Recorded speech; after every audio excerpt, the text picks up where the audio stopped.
So in March, at the beginning of lockdown, I moved my desk from my studio to my tiny home, and after a few difficult weeks mourning the loss of like a pre-COVID schedule, I decided to make a film. And at first this was just to take my mind off things, but I got kind of sucked into the production, and it actually really helped me focus while the world was going crazy. And this film was set in a TV studio. I got totally immersed in making it. But then after about 6 or 8 weeks of modelling and lighting this virtual space, I was getting pretty itchy to escape. I really wanted to get out of the computer, out of the flat and out of the country.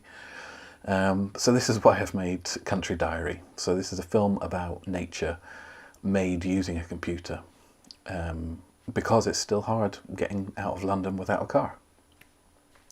And this is also a project that kind of helped me crystallise some of the thoughts that I've been having about virtual spaces and how we use them as escapes, especially in times like these.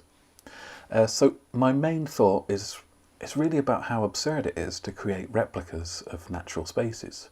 And that's something that's been popping up a lot in the art world at the moment, especially in AR and VR. And it's often framed as somehow being about like drawing attention to the politics of climate change by presenting a virtual reality version of a natural habitat. And this is like an appealing artistic strategy for the times we're in, because it kills two birds with one stone. We get to talk about climate change while also feeding the appetite for content on screens and exciting new technology. But it's obviously not hard to see that there's some inherent contradictions in this strategy. And the most obvious kind of ethical problem is that computation has a carbon footprint, and it's got a huge one too. So there's this hypocrisy in using tech to construct virtual worlds full of lush nature. That said, as we've seen through lockdown, the air cleared in our cities, and yet a global standstill still didn't put a dent in emissions, so it's probably not the fault of a few hundred artists working with VR. The real absurdity is obviously deeper. It's a more structural problem endemic to modern technology. And modern technology is always sold to us with this familiar language of tech utopianism. So for example, some new device or game or immersive VR experience is supposed to allow you to get closer to something. You feel more of something, it's convenient, you can immerse yourself, you don't need to travel, you can stay in the comfort of your own home and go anywhere. So in enforced lockdown, we should all have been jumping into VR worlds, right? But did we? What I personally wanted was the opposite, especially after making my TV studio film. I wanted to be immersed in real nature, and like a lot of people in cities without a garden, I had a real hunger to be out.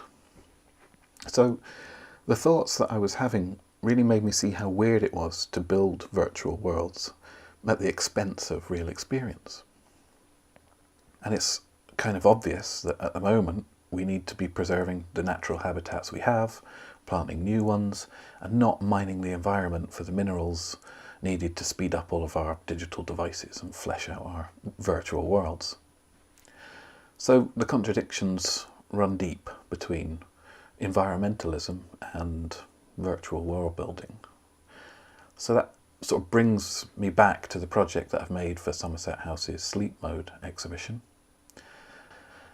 And I wanted to explore and highlight the contradictions and absurdities that I've just been talking about by really exposing the mechanics of visually building this kind of virtual nature. Because it's not a one-click thing, the computational effort is quite significant, especially if your computer is a few years old like mine. So Country Diary shows the chugging, pixelated realisation of this simulated world that's really heavy with polygons. And getting hold of 3D models to populate a scene like this is increasingly easy. One of the most interesting trends, especially in games, has been the use of scans of real-life natural specimens.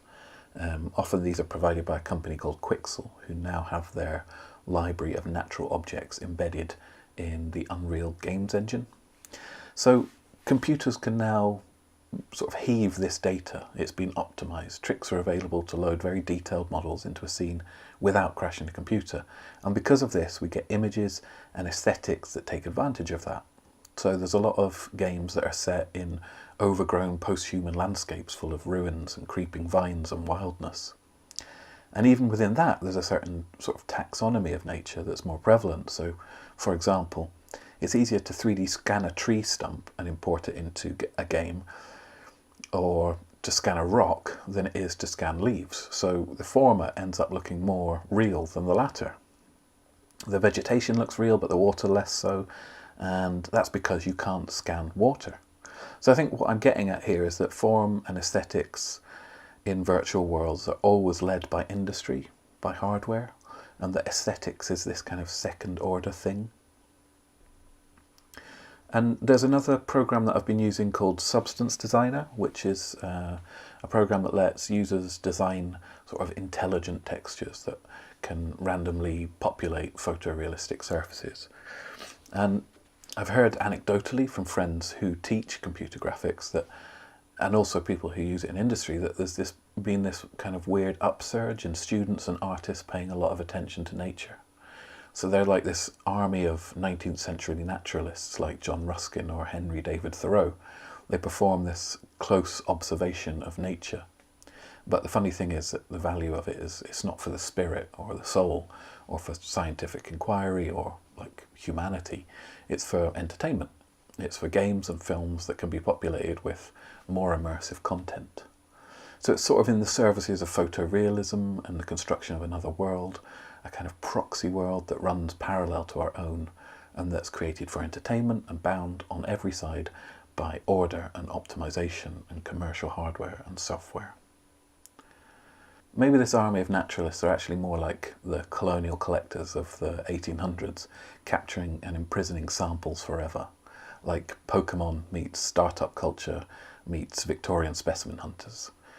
Or maybe they're like old-fashioned landscape designers. Maybe this new digital nature is like an equivalent to someone like Capability Brown imposing this cinematic aesthetic onto nature where every view is overwrought with design.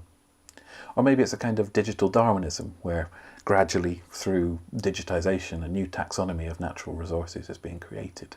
Ironically, burning natural resources ever more intensely the closer we get to full 360-degree photorealism.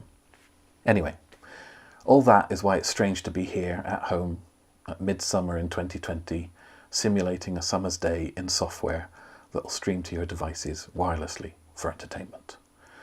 So this is my country diary.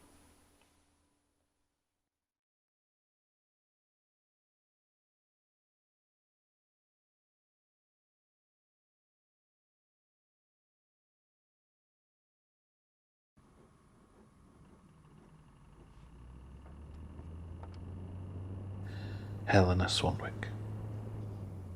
Darling Buds of February, February 1920.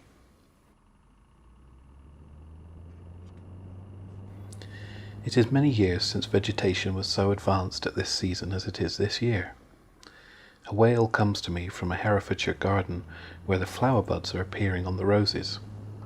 Crocuses are fully out and the elms are reddening with myriads of flowers.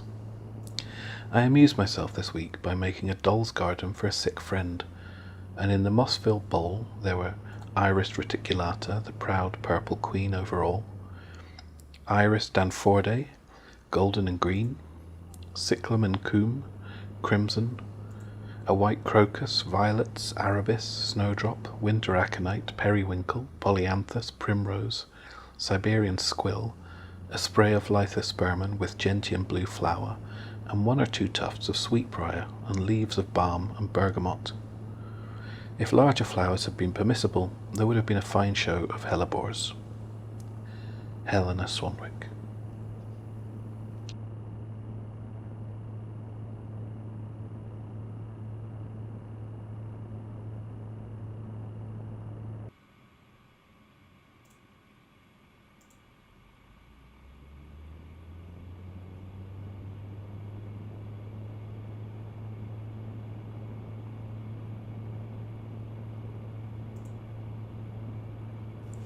Clashing Colours, May 1921. Among the reconcilers of warring colours, I find the meadow rose most satisfactory. Thalictrum dipterocarpum, one of the loveliest of fairies, I have found difficult. But the meadow rue with the columbine leaf, T. aquilegifolium, is the easiest pretty thing, and lasts a long time in beauty. Its habit is charming, and its inflorescence, creamy or pink or purple, blends well with all sorts of sharper colours and harmonises them. T. glaucum, which is very much taller, has a leaf almost as blue-green as the carnation, and when the fluffy maize-coloured flowers are out, it makes a good background for purple salvia or belladonna larkspur. Helena Swanwick.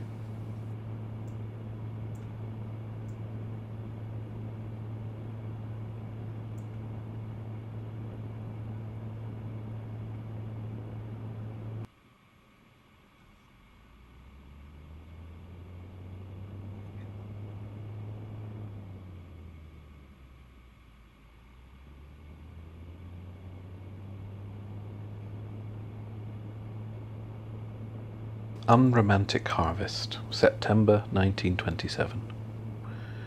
They are up in the apple trees harvesting. A man turns on a ladder among the boughs, releasing with a magnificent gesture a torrent of greens and crimsons. Here's the tree of Cornish gillyflowers, pale yellow, almost white, and here's a washing basket brimful of bloody warriors, so deeply crimson that even the inside of the bitten one is crimson dyed.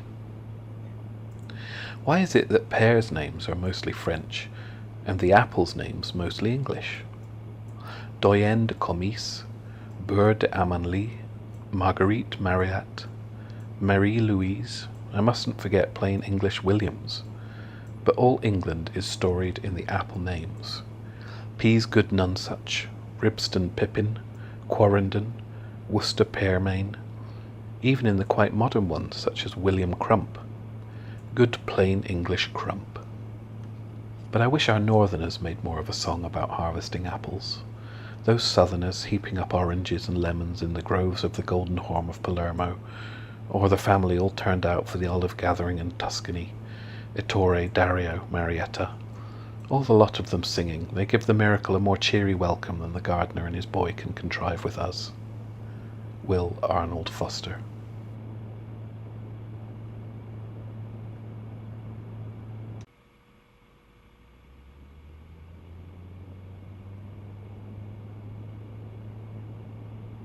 Pass the Onion, November 1934. The belief that an onion can prevent the spread of infectious or contagious disease is firmly held still in rural Cheshire. An old countrywoman of my acquaintance, who died recently, was accustomed to peel an onion and place it on the mantel-shelf whenever there was an epidemic of measles, scarlet fever, or the like. She told me of its efficiency during a serious smallpox epidemic years ago. An onion was hung over the door of the post office in Stockton Heath, and though people were going in and out every day, nobody in the house caught the disease.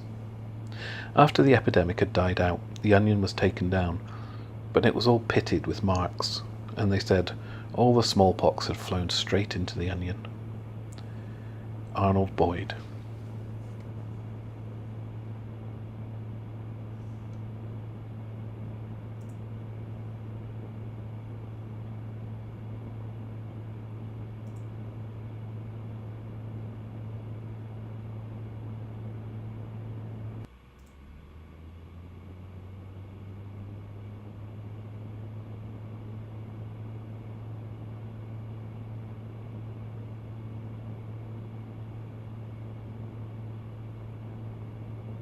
Mother's Ruin, August 1944.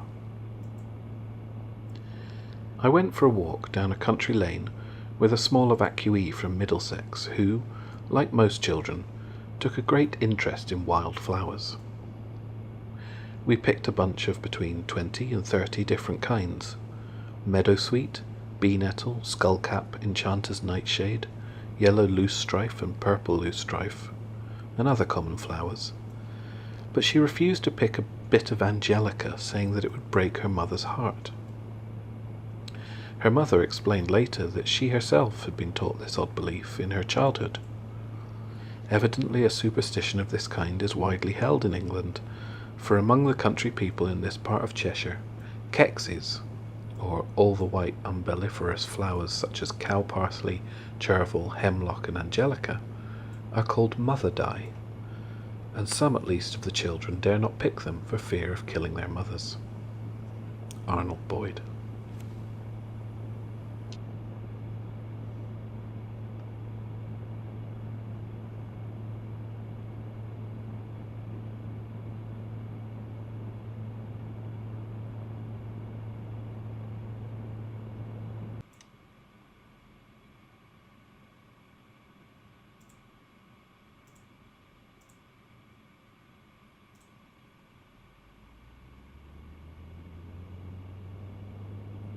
Botanical Scratches, March 1965. An interest in wild plants and where they grow is not always a comfortable thing to have. Some of the wilder, rare plants come too early in the year, often in bitter weather, and survive in awkward places as one might expect in these days of all-invading traffic. Some even need at times to be cared for to one's own discomfort, as my stone-roughened hands and bramble-torn legs testify at present. These scars were the consequence of looking after two rare hellebores, relatives of the Christmas rose, which grow on opposite sides of a rocky limestone valley on the fringe of this district. One, the stinking hellebore, which I prefer to call setterwort, is a magnificent branching evergreen plant with fringed leaves and down-turned pale green flowers edged with purple. It lives in an ash copse in a treacherous fall of limestone crisscrossed with militant brambles. Early gales had battered the plants, so it seemed sensible, with the flowers opening, to prop them up for the early bees to visit so that seed could be set. The other side of the valley is gentler, and here the other hellebore, green hellebore called felongrass in the north, thrives in the shelter of a wall. Today, however, I found much of the wall fallen, and had to remove piles of rocks before the brilliant green, almost leafless flowers could be found. This same wall which shelters the hellebore shelters armies of snails, which eat its seeds and spread them about too with the slime of their bodies, a comfortable and self-contained community.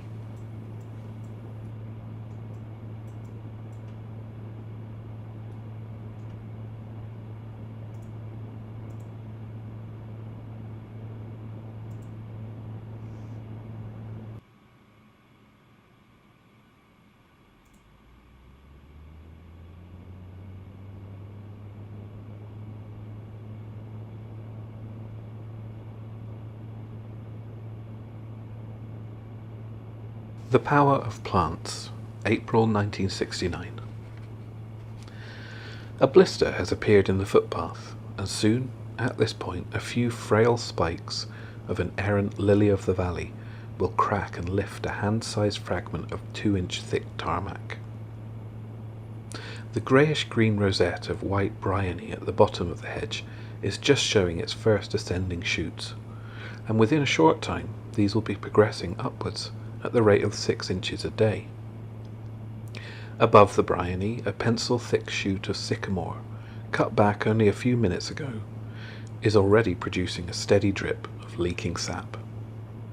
But impressive as these annual releases of pent-up energy are, one can at least, however mysterious the actual mechanics involved, trace the power to its latent source, the stored-up reserves of food from last year's chemical activities. The few shoots of bryony, for example, arise from a hidden taproot as large as a flower show parsnip. But as a demonstrator of truly phenomenal root pressure, a weed still in the seedling stage and only so far a few inches high far excels the established plants in comparative power. This is goosegrass, cleavers or sweethearts, which, since it is an annual, can have no other food reserves than those contained in the seed. Yet, if, as happened yesterday, one hoes on dry ground, particularly on pale chalky soil, such as mine, the point of severance of each thread-like stem of goosegrass, before the day is out, becomes the centre of a dark, damp patch as large as a saucer. W. D. Campbell.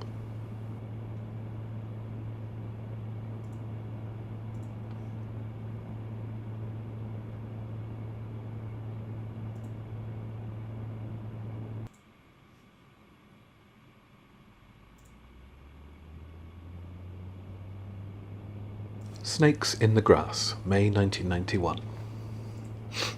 To come across a new species of plant is always a pleasure, but to come across a meadow holding up to 300,000 of them is truly exciting, especially when it's a flower like the snake's head Fritillary. Its long, drooping, almost box-shaped bloom of light and dark purple checkering is one of the most spectacular in early spring and has attracted human attention for centuries. The range of vernacular names such as Bloody Warrior, Widow Whale, Leopard's Lily, Toad's Head, White Pheasant's Lily, Weeping Widow, and Drooping Bells of Sodom is indicative of an almost animistic response to this curious flower. Bloody Warrior, for instance, derived from a belief that it grew from drops of blood spilt by invading Danes. Like almost all plant species in southern Britain, Fritillaria meleagris has declined substantially in the last century. The Framsden colony, confined to a single riverside meadow of only 2.5 hectares just east of Somerset, is now the largest in Suffolk. The ploughing, drainage and general improvement of damp grasslands have destroyed 13 of an historical 17 fritillary sites in the county. Mark Cocker.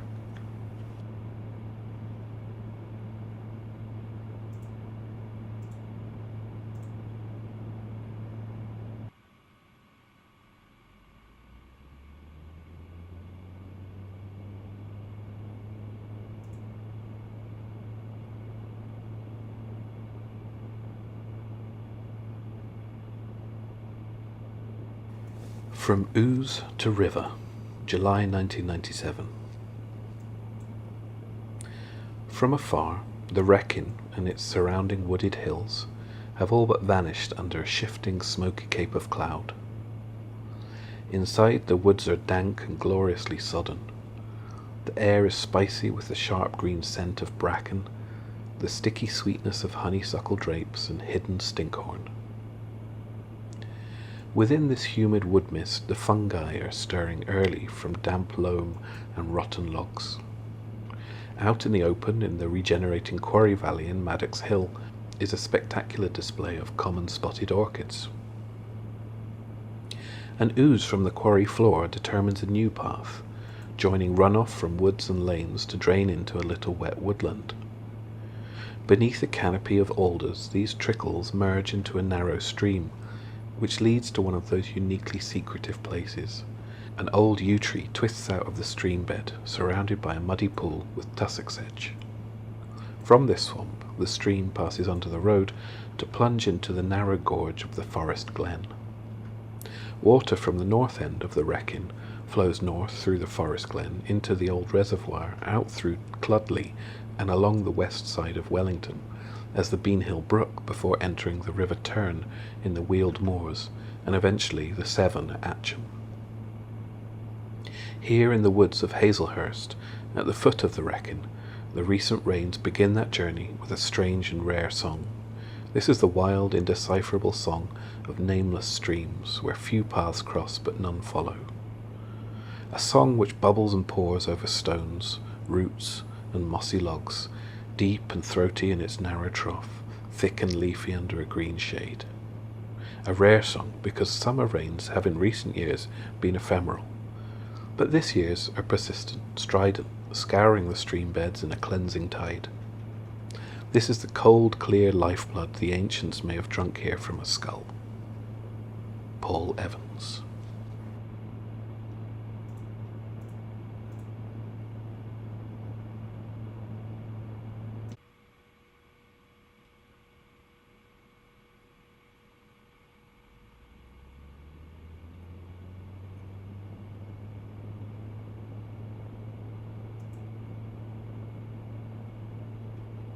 A Secret Sex Life, March 1999.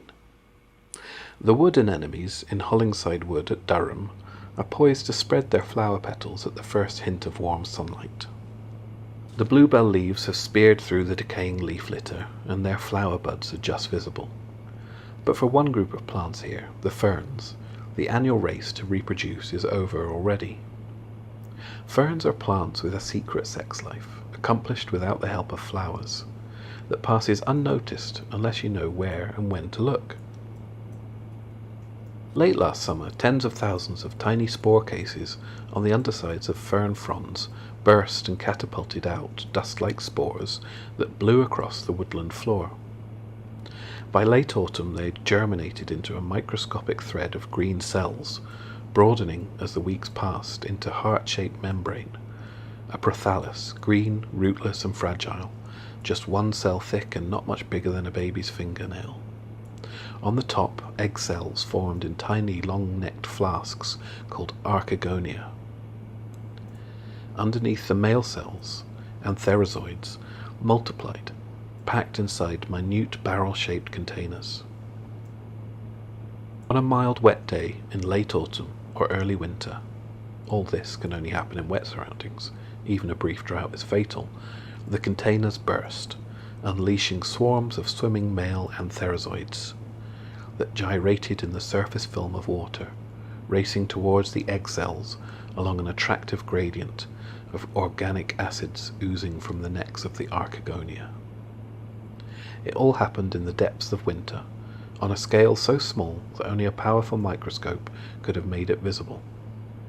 But I found the telltale evidence on the soggy, rotten trunk of a fallen elm. There were the clusters of new fern plants, fronds just a few centimeters tall, sprouting from withering prothalli, where the antherozoids had made their short, frantic journey.